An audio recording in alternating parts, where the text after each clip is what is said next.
Good morning class. आज हम देखते हैं हिस्ट्री का सेकंड चैप्टर। जो ये हमने शॉर्ट वीडियोस बनानी सीरीज स्टार्ट की है उसी सीरीज में सेकंड चैप्टर है हिस्ट्री का, नेशनलिज्म इन इंडिया। अब नेशनलिज्म इन इंडिया ये भी वेरी वेरी इंपॉर्टेंट चैप्टर है। इस चैप्टर से टोटल आपका बोर्ड में 8+2 यानी कि 10 मार्क्स का आपका क्वेश्चन आने वाला है। तो 8 मार्क्स का क्वेश्चन जो है वो तो आपका थ्योरी में से आएगा और 2 मार्क का क्वेश्चन आपका आएगा मैप में से। तो इस चैप्टर से मैप भी इम्पॉर्टेंट है। तो चलिए इस चैप्टर को स्टार्ट करते हैं। नेशनलिज्म इन इंडिया में जो सबसे पहला टॉपिक है वो है फर्स्ट वर्ल्ड वॉर, खिलाफत एंड नॉन कॉपरेशन मूवमेंट।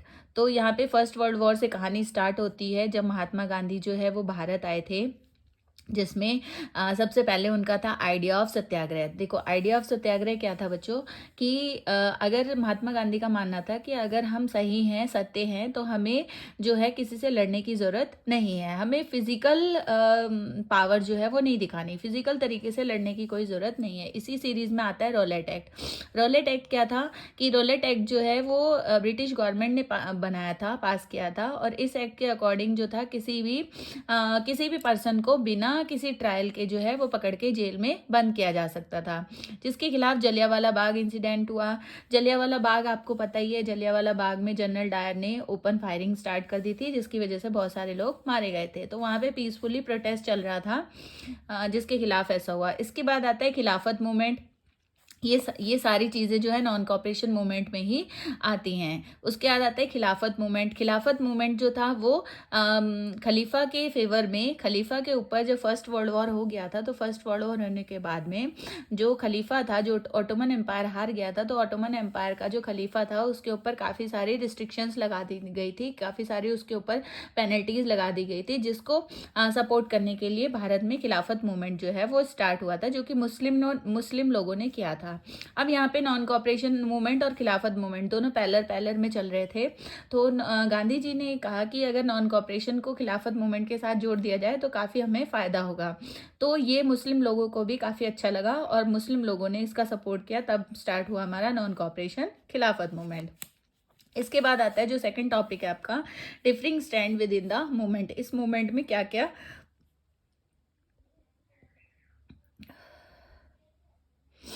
इस मूवमेंट में क्या क्या चीज़ें जो है वो हुई थी। तो आप देखो डिफरिंग स्टैंड में अगर हम देखें तो सबसे पहले आप देखते हो कि टाउन्स में क्या क्या हुआ था। तो आपने पढ़ा था टाउन्स में जो है लोगों ने क्या किया था, अपनी जॉब्स छोड़ दी थी, स्कूल छोड़ दिए थे, कॉलेजेस छोड़ दिए थे। तो ये सब इन सब चीज़ों का बॉयकॉट किया था। उसके बाद आता है rebellion in the country side. Country side में क्या हुआ था, कंट्री साइड में जो लोग बेगार कर रहे थे या जो लोग मजदूर वगैरह थे या जो पट्टीदार थे, तो उन लोगों के खिलाफ जो है लोगों ने आवाज़ उठाई थी। प्लांटेशन में देखें तो प्लांटेशन के वर्कर्स जो थे, ब्रिटिश गवर्नमेंट क्या करती थी, इनलैंड इमिग्रेशन एक्ट के अकॉर्डिंग जो लोग प्लांटेशन में काम कर रहे थे वो बिना किसी परमिशन के प्लांटेशन छोड़ के नहीं जा सकते थे और उनको परमिशन मिलती नहीं थी। तो इस तरीके से वहाँ के लोगों ने सोचा कि अब गांधी राज आएगा, तो उन्होंने भी इसमें अपना इन्वॉल्वमेंट दिया। उसके बाद आता है सिविल डिसऑबिडेंस। सिविल डिसऑबिडेंस अगर देखें तो सबसे पहले आता है इसमें साइमन कमीशन। अब जो भारत में चल रहा था इन सब चीज़ों को रोकने के लिए जो ब्रिटिश गवर्नमेंट थी उसने एक कमीशन बनाया जिसका नाम था Simon commission. Sir John Simon जो थे वो उसके लीडर थे, लेकिन इस कमीशन में कोई भी इंडियन नहीं था, इसलिए जो इंडियंस थे उन्होंने इसका बॉयकॉट किया। उसके बाद गांधी जी ने 11 डिमांड रखी। इसी के जब इनकी डिमांड पूरी नहीं हुई तो गांधी जी ने जो सिविल डिसऑबिडेंस मूवमेंट था इसकी स्टार्ट की सॉल्ट मार्च से।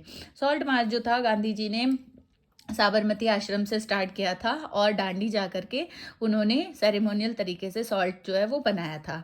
अब ये जो सिविल डिसऑबिडेंस मूवमेंट था इसमें रिच पीजेंट्स, पटीदार, जाट, पुअर पीजेंट्स, इन लोगों ने काफ़ी इंपॉर्टेंट रोल प्ले किया। बिजनेसमैन, बिजनेस क्लास, इंडस्ट्रियलिस्ट, इन सब ने इसमें रोल प्ले किया था। तो बेसिकली सिविल डिसऑबिडेंस का मतलब था कि जब उन्होंने देखा कि नॉन कॉपरेशन से कोई फ़ायदा नहीं हुआ तो गांधी जी ने कहा कि अब हम इनको जो है इनके काउंसिल में जा करके अगर हम इनके अगेंस्ट जाएं तो काफ़ी फ़ायदा होगा। काउंसिल में जाने का मतलब है कि जो इन्होंने रूल्स बनाए हैं उन रूल्स को ब्रेक किया जाए, ठीक है। तो इसी ब्रेक को स्टार्ट किया इन्होंने सॉल्ट मार्च से।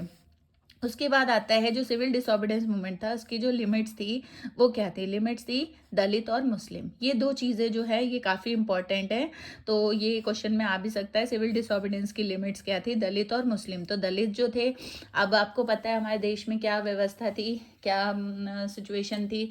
तो दलित जो थे उनको थोड़ा सा फेवर करने के लिए डॉक्टर बी आर अम्बेडकर सामने आए थे। मुस्लिम जो थे, हिंदू मुस्लिम आज भी आपको दिखता है, तो इस टाइप से चीज़ें थी। उसके बाद आता है नेक्स्ट टॉपिक आपका सेंस ऑफ कलेक्टिव बिलोंगिंग। इसमें सबसे पहले आता है इमेजेस ऑफ भारत माता। भारत माता की इमेज जो थी वो काफ़ी ज़्यादा लोगों के बीच में फैल रही थी। वंदे मातरम हो गया, उसके बाद फोकलोर्स हो गए, डिज़ाइन ऑफ स्वराज फ्लैग हो गया, फ्लैग आ गई।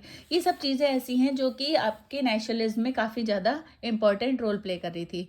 री इंटरप्रिटेशन ऑफ इंडियन हिस्ट्री, लोग समझते थे, लोगों को जब पता लगा कि हमारे हिस्ट्री में ऐसा था, हमारा देश ऐसा था, तो वो इन चीज़ों से बहुत ज़्यादा इम्प्रेस हुए। तो ये चीज़ें जो थी, ये चीज़ें लोगों को आपस में एक साथ मिलाती थी। तो ये था बच्चों आपका short video nationalism in India का। आप इसका स्क्रीनशॉट लेना चाहते हो तो ले सकते हो। थैंक यू बच्चों।